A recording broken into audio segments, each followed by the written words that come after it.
So here is my no-till Bestford forage barley. It's not irrigated, it's dry land. It looked really good. We put Roundup on this field before we tilled it, or no-tilled it, and then we came back in and they sprayed it again. There's some weeds, and but the barley did really good for being dry land. You can tell it's really light. This is my first year on this field. I haven't done a video on it. Been meaning to, but I've been busy.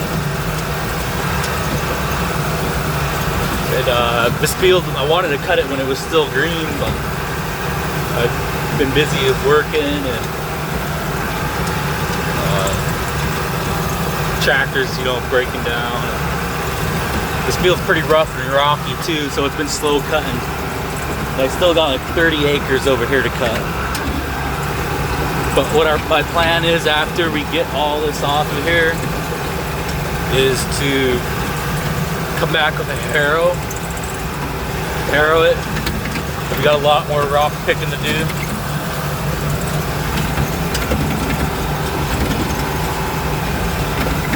And then either this spring or this fall, here in another week, at the end of August, come in with like another grain, a fall grain, and some grass seed, and get it seeded.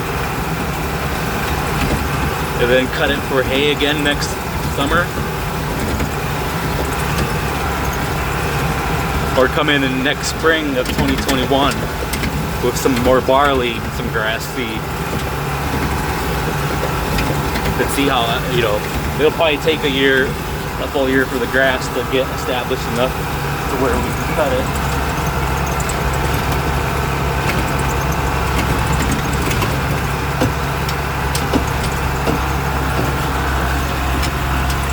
But this is 5 windrows raked into 1.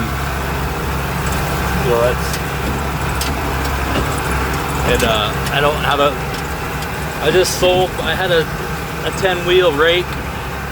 I sold that right at the beginning of this field. It was wore out.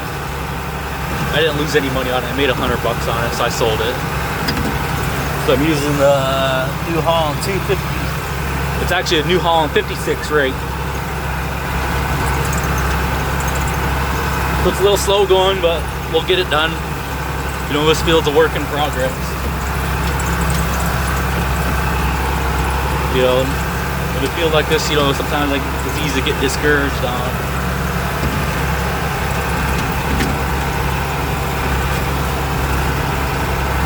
But we'll get this stuff off of here and we'll get it harrowed and get some more rock picking done and get it seeded.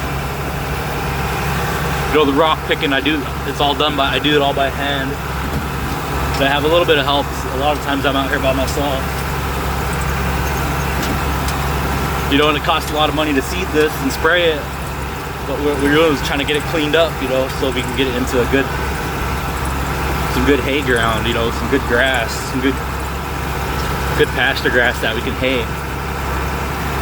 Like here's a big patch here that I didn't cut, and I could have, but it was full of rock. And it was pretty light, so I was like, well, I'm not even going to go through there.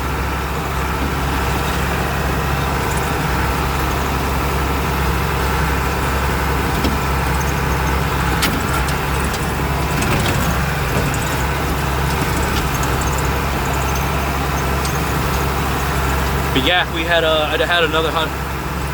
120 acres of grass that I put up before I put this one up. We got that all done pretty quick. My brother helped a lot. My wife helped. And we end up getting 280 bales off that 120 acres. It's not irrigated, it's all, all dry land. But we do have potential for irrigation around here. It's just that, this is all leased ground that I got. Nobody's ever put irrigation on it. Maybe in a few years, maybe that's what I will do. As you see over there,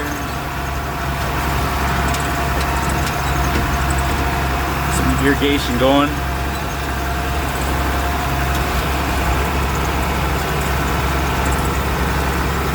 You know, and the irrigated ground around here produces some really nice Roundup Ready alfalfa, or some really nice Timothy alfalfa mix, or not Timothy, or a lot of times orchard alfalfa mix is what is growing around here. That and Roundup Ready alfalfa.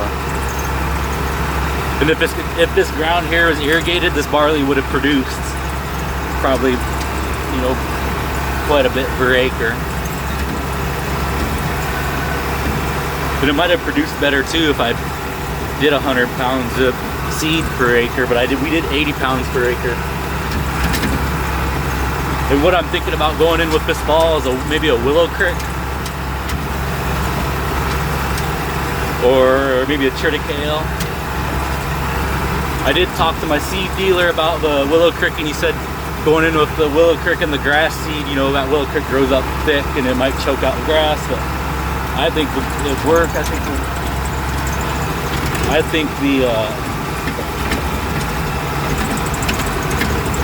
think the grass would just go dormant. But who, you know, that's what I'll have to talk to him a little more about.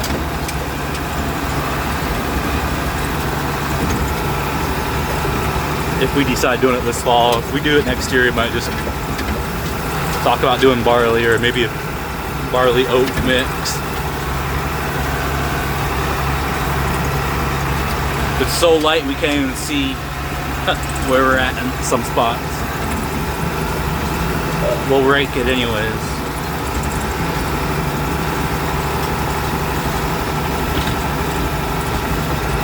Alright, so there's my forage barley update.